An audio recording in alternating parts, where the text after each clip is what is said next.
Grace Morgan had learned to read a room the way other people read weather, and the moment she stepped through her own front door with her daughter on her hip, she knew a storm had already broken.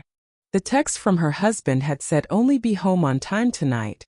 Mom's got a surprise waiting. So she'd signed out of the base early, buckled 1-year-old Lily into her car seat, and driven 70 miles thinking she was walking into a celebration. Instead, she found 30 of Daniel's relatives standing in her living room in total silence. Nobody smiled. Nobody looked at the baby. Daniel slammed a sheet of paper on the coffee table hard enough to rattle the coasters. "This child isn't mine," he said. For a moment Grace almost laughed, because it was such a ridiculous sentence to hear in her own house. Nobody laughed with her. His mother, Linda, stepped forward with her chin high and her voice shaking in that rehearsed way people get when they've practiced a scene in a mirror. "You wore that uniform and shamed this family. Get out of my house." 30 faces turned toward Grace at once. Lily grabbed the collar of her jacket, and behind her the front door opened. Rebecca Hale stepped into the room in civilian jeans, a manila folder pressed to her chest, and asked in a voice built for silencing convoys, "Am I early?" She wasn't early. She was exactly on time because 2 weeks before that night, Grace had asked her to be there at 7:30. That request had everything to do with a bank account that no longer added up, but that was a story for later. What mattered in that moment was what one steady witness does to a room full of people convinced of a lie. 30 people can talk themselves into anything. 30 people plus one outsider suddenly remember they don't actually know anything at all. Grace picked the paper up off the table, read it once, folded it, and set it back down without a word. Then she looked at her husband. "Lily and I will be at my quarters. You can talk to my lawyer." She picked up the diaper bag, nodded to Rebecca, and walked out through the door still held open for her. Behind her, Linda was still shouting about her house. That was the last night Grace ever believed this would blow over on its own. To understand what Daniel had started, you had to understand what Grace did for a living. She was a captain in the United States Army, 12 years deep in logistics, moving freight, moving proof, tracking every pallet and manifest and receipt across a supply chain that did not forgive gaps. Her father had been a supply sergeant too, a quiet man who'd been wrongly blamed once for another man's cooked books, and who chose silence over defending himself. He spent the rest of his life half-believed by a town too lazy to check the paperwork he never showed anyone. Grace had loved him fiercely and promised herself she would never die misunderstood the way he had. Instead, she'd built his exact life just with better posture, a scholarship, a commission, a career built entirely on things that could be verified. She'd met Daniel at a wedding when she was 27, a third-generation realtor with the kind of charm that made a room lean toward him. They married at 29. At 31, she used her VA loan and years of saved deployment pay to buy the house in the town of Marwood, both their names on the deed, because that's what marriage was supposed to mean. Lily came 2 years later. Weekdays, mother and daughter lived in family housing near the base. Weekends, they drove back to Playhouse in Marwood. Grace had always thought the commute was the hardest part of her marriage. The hardest part, it turned out, was living with a man quietly taking inventory of everything she had. 2 weeks before the ambush, her banking app had locked her out. When she called, a bank representative told her the recovery email on their joint account had been changed. Not by her. She changed every password that night, turned on transaction alerts, and rerouted her paycheck into an account with only her name on it. She'd also asked Rebecca to come with her to Marwood, intending to ask her husband one calm question about missing money, with a witness who had a good memory. That was the meeting Daniel had scheduled his ambush on top of. With bank printouts spread across her kitchen table, the shape of it finally came into focus. Their joint savings had held just over $50,000 in October. Now it held under $2,000. 11 transfers over 5 months. Every one of them routed into his real estate business's operating account. It wasn't theft in the legal sense. His name was on the account too. But the timeline stopped her cold. The transfers had started in November. The paternity claim had shown up in April. He wasn't a betrayed husband who'd found proof. He was a man in a financial hole, building a story to climb out on her back. Monday morning, her battalion commander called her in before she'd finished her coffee. He slid a printout across the desk. An anonymous email sent Friday night, accusing her of infidelity, with a scan of the fake DNA report attached. In the military, an accusation like that on paper wasn't something a commander could ignore. It meant an inquiry. It meant her promotion packet, already shortlisted for major, would sit frozen in a drawer while people questioned her coworkers about her marriage. Grace made 2 calls that day. The second was to a 2-star general she'd once served under, a man who valued paperwork over sympathy. He couldn't fix the inquiry for her, he said, but he could make sure nobody tilted the process against her either. Then he got her 30 minutes with a JAG attorney, who looked at the fake report for less than 2 minutes and almost smiled. This is a novelty result. No chain of custody, no verified identity. No court will treat it as evidence of anything. He couldn't represent her in a civilian divorce, but he told her exactly what to do: get a family lawyer and ask the court to order a real test. Make the paper fight fair, he said, and the paper would win. The divorce petition arrived days later, hand-delivered to the base gate. Daniel wanted the house. He wanted temporary custody. His lawyer's filing painted Grace's military schedule as unstable, her quarters as impermanent, her life incompatible with a stable home, all while never quite calling her a bad mother, which was the cleverest insult of all. Behind the petition came a second letter, quieter, almost generous in tone. If Grace signed away her interest in the house and gave up any claim to the business accounts, Daniel would keep the paternity matter private. Out of the church, out of the neighborhood, away from her command. Her new lawyer, a sharp, unshakable woman named Patricia Hale, read it once and slid it back across the table. "This isn't a divorce," she said. "This is a foreclosure with your wedding photos in it. He manufactured a scandal, and now he's selling you the silence. We're not buying. We're going to court." The temporary hearing lasted 40 minutes and cost Grace her weekdays with her daughter. Daniel's lawyer spoke softly about the marital home, about a devoted grandmother 4 blocks away, about a mother subject to deployment without notice. He never called her unfit. He didn't have to. The judge granted status quo. Lily with Daniel on weekdays, Grace on weekends. It wasn't anyone's status quo. It was brand new, and it had just been handed to the man who'd staged a public tribunal in his daughter's living room. In the hallway, Patricia caught her arm. "This is the round military mothers lose. The final hearing is the fight. Don't spend yourself here." The family closed ranks around her like a town going quiet before a storm. Her sister-in-law, Karen, texted her begging her to just sign whatever he'd sent. Cousins unfriended her one by one. A woman from church looked straight through her at the grocery store. Someone, she never learned who, told the spouses group at the base that Grace Morgan had cheated on her husband, and the rumor crossed 70 miles faster than she'd ever driven them. She typed out the whole truth once at 1 in the morning, the dates, the bank alerts, every fact lined up like a defense, and then deleted it because explaining herself to people who'd already built the stage wasn't dignity, it was surrender. Then, on a quiet weekday, Discovery started handing back what Daniel would have rather burned.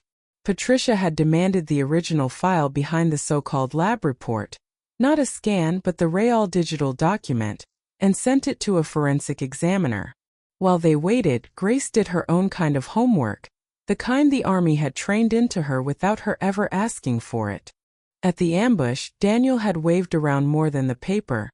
He'd shown his uncles a swab kit, claiming he'd used it on Lily in secret. Patricia's discovery request covered that box too, label and all. A cardboard box has a shipping label. A shipping label has a tracking number. The carrier's records came back on a single page. The kit had been delivered to the Marwood porch on April 14th, at 2:47 in the afternoon. Grace laid the delivery record beside the fake report on her kitchen table and looked at what the numbers had to say about her husband. The report itself, the results, the letterhead, the confident percentage was dated April 5th. The test existed 9 days before the kit that was supposed to have produced it. She sat very still at her kitchen table, staring at the 2 pages side by side, and felt something in her chest go quiet and cold and certain. A man could fake a letterhead. He could fake a signature and a phone number and a lab that answered in a robot's voice. But a shipping record lived inside a machine that didn't care who was married to whom. Paper could be printed to order. History could not. She slept 8 hours that night for the first time in a month. The collection appointment came a few weeks later, ordered by the court, both parties, government ID, a certified facility, every swab logged and sealed under watch. Daniel arrived 11 minutes late, sunglasses pushed up on his head, working the room out of habit. He leaned toward Grace on his way out and said, low enough that only she could hear, "Doesn't matter what the tube says. Everyone already believes me." He wasn't wrong about that. Belief was loud, and his family's belief had 30 voices and a church pew behind it. But Grace had learned, over 4 long months, that belief and proof were not the same animal, and only one of them held up in a room with a judge in it. While they waited on the sealed sample, the forensic report on the original fake document came back. 41 pages, and none of them were kind to her husband. The document examiner had taken the file apart like stripping a rifle. The lab report was built from a novelty template sold online, the kind whose own website said, in small gray letters, "For entertainment purposes only." The file's metadata showed it had been created and saved under Daniel's own initials. At 11 at night, more than a week before he ever claimed to have tested anything. The template had been purchased with his business debit card. The phone number on the fake lab's letterhead had been registered that same week, paid for with the same card. Even the anonymous email sent to Grace's commanding officer traced back to an internet address at his own real estate office. He hadn't been deceived by anyone. He'd built the entire performance himself, prop kit and all, weeks before he ever staged the ambush. Then the real results arrived. 99.99% probability of paternity. Daniel was Lily's father, confirmed by an accredited lab, a documented chain of custody, no room for doubt on either side. Grace sat on the kitchen floor of her quarters and cried for about a minute, the ugly kind, and then washed her face, because she knew the difference between winning a battle and finishing a war. Here is what the real results changed in the town of Marwood. Nothing. Daniel had already moved. Days before the results landed, he called a family meeting, wept at his mother's kitchen table, and unveiled a new version of events. He was a victim too, deceived by a fraudulent testing website, heartbroken and relieved that his daughter was truly his. The family took up the new story in one breath. Poor Daniel. Deceived by the internet. And he never stopped loving that little girl. Nobody called Grace. Nobody apologized. The same 30 people who had watched her thrown out of her own house simply revised the ending and kept their seats. But the forensic report was still sitting on her counter, and it didn't care what story the family preferred. Her lawyer read all 41 pages twice, took off her glasses, and asked the question the whole ordeal had been building toward. They could end his freedom or end the war. Grace didn't answer that day. She answered the next morning over black coffee, the hour she trusted her own judgment most. She chose the court that had been lied to. Patricia filed a motion for sanctions, fraud on the court, and attached everything: the forensic report, the metadata, the receipt, the delivery record proving the test existed before its own kit did. Filing it meant standing up in public and calling her husband a forger, in ink under her own name. There would be no quiet reconciliation after that. No pretending at peace with his family ever again. Grace checked every exhibit against her own records one final time, the way she'd inventory a convoy, and signed her name without her hand shaking. She checked. That night, she took off her wedding ring, wrapped it around a copy of the sanctions motion, sealed both in an envelope, and wrote the date on the outside like evidence, because that's exactly what it was. Proof that the love had been real on her side, and that it was over now. She put it in the fireproof box beside her father's old discharge papers. 2 quiet soldiers in 1 small tin. The public filing split the town the way she'd known it would. Half held the line for Daniel, but the other half had now read words like metadata and entertainment purposes only, and you could feel the weight shifting in the pews. 2 of his real estate clients pulled their listings. Then a third. Her sister-in-law Karen called one night in tears. She'd been standing in that kitchen the whole time their mother's sworn statement claimed a confession had happened. It hadn't. The declaration didn't even sound like Linda. It read like a lawyer's idea of her. Grace asked if Karen would put what she knew in a sworn statement of her own. There was a long silence on the line before Karen whispered that Daniel was her brother, and Linda was her mother. Grace told her she understood, and she did. She'd watched a family vote before, from the losing end of a small town. Then, unexpectedly, the phone rang from a number she didn't recognize. A dry, steady voice said simply, "This is Margaret. Come Tuesday, I make tea at 3. Margaret was Daniel's grandmother, the only Toever, the only relative, who hadn't stood in that living room in April. She lived in the first house the family had ever owned. Black and white photographs marching up the staircase wall. She cut Grace's explanation off after 1 sentence. "I know what my grandson is," she said. "I've known since he sold his own bicycle twice in 1 summer. Sit down." Over tea, Margaret told her the only inheritance she had to give that day. History. Long before Grace, there had been trouble in the family. Money trouble, Daniel's father's doing. And the family had needed someone to carry the shame quietly so the business could keep its good name. Everyone had looked at Linda. Linda had signed what she was told to sign, and made a religion out of the silence ever since. "She lost her election," Margaret said, stirring her tea. "And she lived. This family's been voting on the truth since before you were born. It was never you they were voting against. It's what you didn't need from them." The night before the settlement conference, Daniel caught her by the elevators, thinner, quieter, using the gentle voice she'd married. He offered her everything, the house, the savings back with interest, any custody schedule she wanted, if she'd withdraw the sanctions motion and let the forensic report disappear into a sealed settlement. When she didn't answer right away, his voice changed and the real man surfaced. "Even if you take all of it," he said, "you'll still be the woman 30 people watched get thrown out of her own house. That's the story they'll tell at every table in this town forever. You can't undo that in 100 court dates." The elevator doors closed on his smile, and Grace stood alone in the lobby furious, because it was the one true sentence he'd said all year.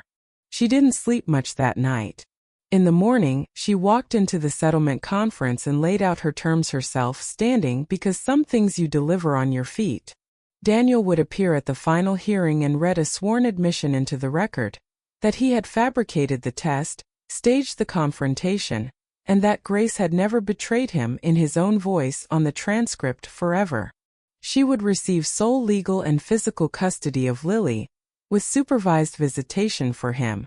The house would be deeded to her alone, the missing savings and legal fees repaid in full. A notarized retraction would go to her commanding officer. In exchange, she would not pursue a criminal referral. Her lawyer's hand found her wrist under the table. "You're giving up the kill shot." "I know," Grace said. "I'm trading it for the record." Daniel signed the terms without a word, like a man signing a listing on a house he'd grown up in. The final hearing filled the courtroom the same way the living room had filled in April, 30 relatives in their church clothes, the same scraped clean silence. Only the seating had changed. Karen walked past 30 years of assigned rows and sat directly behind Grace, hands folded, shaking slightly. The judge moved through the divorce terms, custody, deed, restitution, dry as inventory. Then she said there was a statement, and Daniel stood, unfolding a single page with both hands to keep it from shaking. He read every word. The novelty certificate purchased in March. The false result entered himself.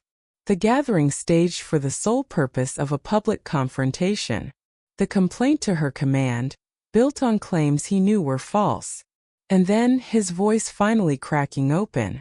Grace Morgan never betrayed me. I fabricated the test. All of it. Behind her someone gasped. Linda stood up in the middle of the sentence, gathered her purse and walked out of the courtroom, her heels striking the floor like a clock wound too tight. She never looked back. Her son kept reading to the room she'd left behind. Outside on the courthouse steps, a woman from the church choir squeezed Grace's hands and said she was so glad it had worked out. Though where there's smoke, you know, and wandered off to lunch. That was the residue Daniel had promised her in the elevator lobby. The smell that 30 witnesses and a signed confession couldn't fully wash out. Grace let it hurt for exactly one breath in and out and then let it go. That same week the Army closed its inquiry. Unsubstantiated, flag lifted, retraction filed. A general called her personally to say her promotion packet was moving again, her name in a strong position on the command list, and that a new offer had opened up. The fast-track battalion command, years of moves in schools that led straight to lieutenant colonel and beyond. He needed her answer within 72 hours.